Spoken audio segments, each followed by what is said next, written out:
All right, guys. Today I'm going to talk about how to avoid a hook. Right? It's you know top rolling 101. Really, there's many ways to do it.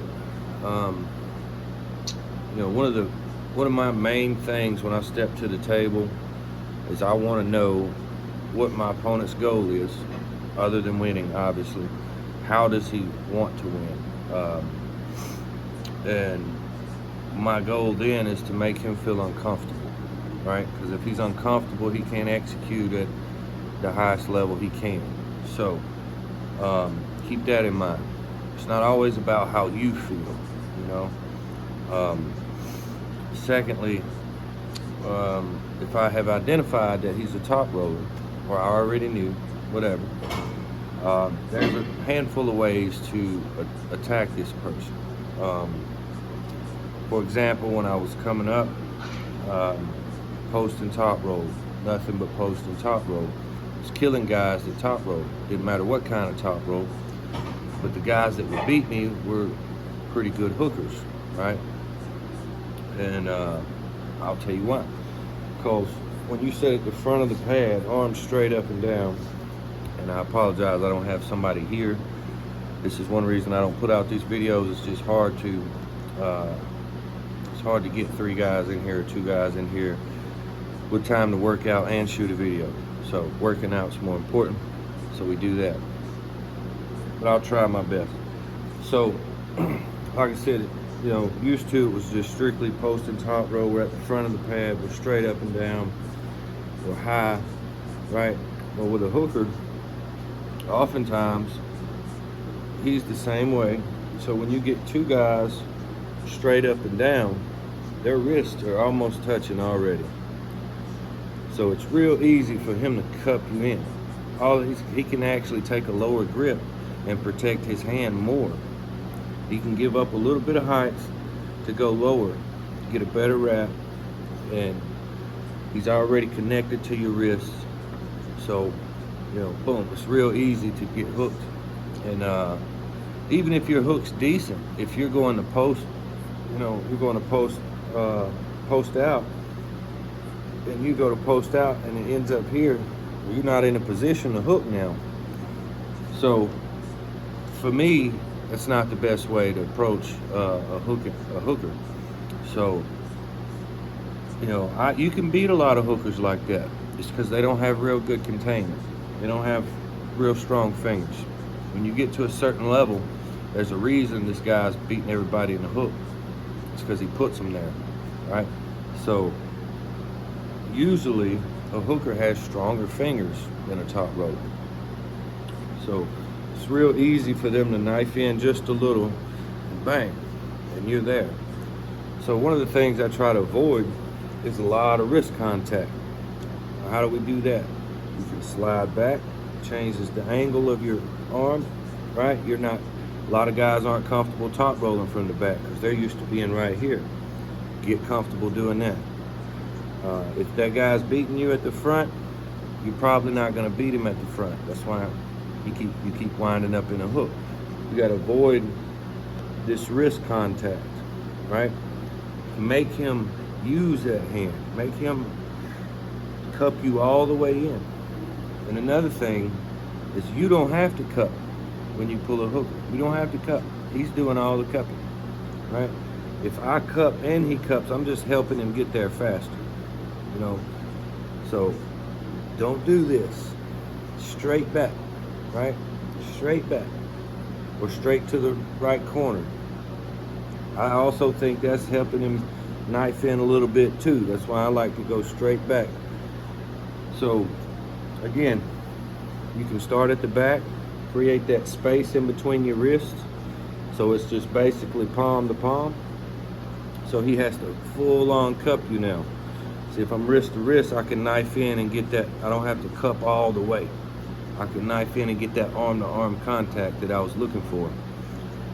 So that's the easiest way, right? The more advanced way is to go from posting to low hand, right? Because when I go low hand, watch my wrist. My wrist moves a good half inch or so. So especially if I go all the way down and go about mid-pad. You can see where my wrist is, right? If I just pick my wrist up, see how it goes back in a ½ inch, 3/4 of an inch, right? And when we're playing a game of inches, ½ inches, that makes all the difference. Not only did I create the space here, but you can see where my thumb pad goes, right? Now he's not going to have as good of a wrap. So instead of closing here, he's closing here, right? It's going from using an 1.5 inch handle to a 2-inch handle. It's harder to cut because we know two things. He needs to wrist curl and he needs the wrist contact to successfully pull off his hook the way he wants to. So again, it's not about necessarily what you want or you feel comfortable doing. It's about not giving him what he needs to win. So that's the more advanced way. It's just swapping from a posting top rope to a low hand top rope, right? And depending on how long his arm is, one of the reasons I love a low hand is because I feel more comfortable starting at the back or the center than I would posting from the back. So if his arm is super long and he's still getting a good wrap, slide it back, create more of a gap, right? Because again, we're not looking to cut, we're just looking to hit here. A lot of times I'll go this way, you know, not to the losing side. I'm just leaning back with a, you know, with a little bit of a leeway for him, because I'm trying to set a trap. Because he's going to be doing this, right? And if I'm going there with him a little bit, you know, he's not getting that pressure until about here, and it kind of snaps his wrist a little. Get that little snapping motion, a little, you know. Giannis does it really well. So, again, second alternative, low hand, right? If neither two of these work, the only other option is hooking with him, because you can't stay out of a hook. So, you know, if the guy beats you, say you're in a match, best of 5, he's beat you both ways the first 2 times. Your third alternative, and there's variations of these first two. I'm not gonna go too detailed because I don't have another person here to really point it out. The third option is hooking with him. And I know, oh, we're avoiding the hook because I can't beat him in a hook. It's not true. You can't beat him in a hook in the center, right?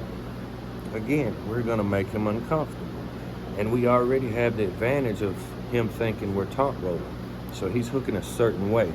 Oftentimes they're hooking coming across because they wanna establish that position. And they have to come with me to establish the position or be faster. So we can use that to our advantage, right? So I'm gonna still set up my same low hand. So he's got a real fat handle to grab onto, right? Harder to cut, right? Same movement, except this time instead of going here, I'm going here, right? And I'm still hitting my riser. I'm still doing all the same motions, except I'm going sideways, right? So I'm gonna hit here, and I'm gonna, boom. I'm gonna go right there. And what that does, see where my thumb is, his thumb's gonna be there. So he's gonna be here, right, in a hook, on the defensive end. When your thumb's that turned over, you can't generate side. It's next to impossible, right? And considering that I'm gonna be here with my elbow in front of my hand, he can't go side now. Now he has to pull me. He has to either lat me or full on bicep curl me. And I'm gonna be here, right? I've beat people in a hook like this. You can watch my match with Eli in 2017. I couldn't top roll him. I knew it after the first go. I mean, couldn't do it. He was too fast to his position. He would no load, and boom, and I was just not quick enough. So I made the adjustment of, I realized early that I couldn't do it. So I made the adjustment of uh, hitting sideways. Same top row position, like I said, because now I have the advantage of sneaking the hook in there. Because I know he's coming across, he's not going side. I'm gonna go side. So in essence, he's gonna end up in this position right off the bat. With that thumb, that's the key to it, is keeping that thumb turned all the way over. All the way. Because now I can't, because he's gonna be driving into my elbow. So he's either gonna push me off the pad or he's gonna hurt himself. So he has to now do this to get out of this position. You know, a lot of guys can't do that. So, you know, that's the third option that I would normally go to. And there's exceptions to these. You can watch Irakli. He posts out of a lot of good hookers' hands. His riser is that good and his wrist is that solid. I got a feeling if you put him in there with somebody his weight that's really good at hooking, probably see a little bit different style. You know, John exposed his wrist. It's because Irakli is containment driven. His hand is good enough. He tries to contain you, and he has to cup at the bottom, and that's the hardest place to finish a cup, is at the bottom, and that's why John exposed his wrist. John played defense, and then you got guys like Devin, who you don't often see get hooked, but you often see them with a good, solid guy with a hand, usually a hooker or a straight side kind of guy like Chafee. You see them get put here a lot. This is not a top roll. That's why they use the King's move, because they come out here with it and force you to cup at the bottom. So, so this is not the tell-all, end-all technique. This is for the majority of guys who you know, have a regular arm wrestling style, not something crazy strong or crazy unique. So if you got a guy, you can't top roll him, he keeps beating you in a hook, try some of these, because what you're doing is not working. I learned these through getting beat many times by the same guy who hooked. You know, I remember first year or two that I started, I could beat everybody left-handed in the region except Fraley, and because I couldn't top roll him, and I never committed to a hook. You know, the first time I beat him is because I committed to the hook that I was just explaining, which I don't really see as a hook, because I'm not going for a hook. I'm just not avoiding it as much as I did previously. I was willing to go a little arm to arm, but again, the key was getting him out of position before it went arm to arm. So, you know, as top rollers, we get so committed to going backwards or up. And, you know, if I go up, again, if I go up in the center here, I'm gonna get exposed here. You know, if I just go up, a lot of times I end up here, exposed. If I just hit that here, you know, like I said, some guys like Irakli can pull it off. You can probably pull it off to a regular top hooker, but once you get to a certain level, there's a reason these guys are hooking everybody. It's because they're really good at it. So you have to have, you know, plan A, plan B, plan C. So these are just some small things to think about, practice on the table. But the keys, again, are creating space here, right? And making him uncomfortable, making your hand bigger than it is. You know, if they keep regripping, you know that it's likely they don't like the wrap they're getting, right? So, and you know, when you go, again, that third way, when I go sideways with my low hand setup, and I hit that side back to my left, to my shoulder over here, not only did I take advantage of him shooting across the table, but I took advantage of the angle that I get, again, And now here, while we might not have been equal here, we probably gonna be pretty close to equal here because he's so out of position. You know, you take what you know he's gonna do and use it against him, right? That's the strategy. I want you to feel uncomfortable, and I want you to have to do things you're not used to doing. While at the same time, I'm still in my element. You know, I'm good here. And I often see guys trying to, I think I said it a couple minutes earlier, but one of the main things is guys try to cut super hard when they're pulling hookers. You don't have to do that. You don't have to do that. Posting, you don't have to do that. Low hand, you don't have to do that. It's gonna cut because of the angle they're going at, one way or the other. This works against a press as well. Press is a little more difficult to get around because oftentimes they're willing to give their hand to get their shoulder, and they're not coming across as much. They're just going down. So it's a little bit different, but the same techniques can be used. The best way to beat a hooker is to get him off center quickly. I say that because even if he hits and gets on his side and you take his hand, right, he's still got shoulder, wedge, he's comfortable, right? You're gonna be here. You're open, shoulders open. Because your palm is downward, you don't have as much side pressure and shoulder, so it's gonna be hard to finish and likely in for a long match. So my keys to beating a hooker is to get his shoulder off center, create this space, make my hand bigger, right?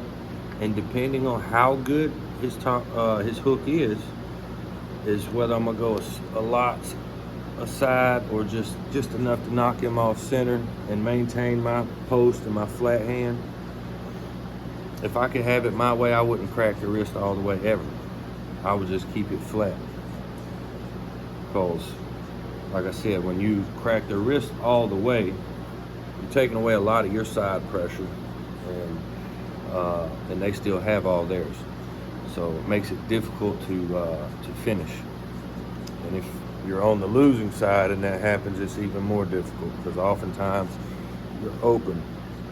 You're not in a resting position as they are. They'll be here. Oftentimes they can sit here way longer than you can sit here.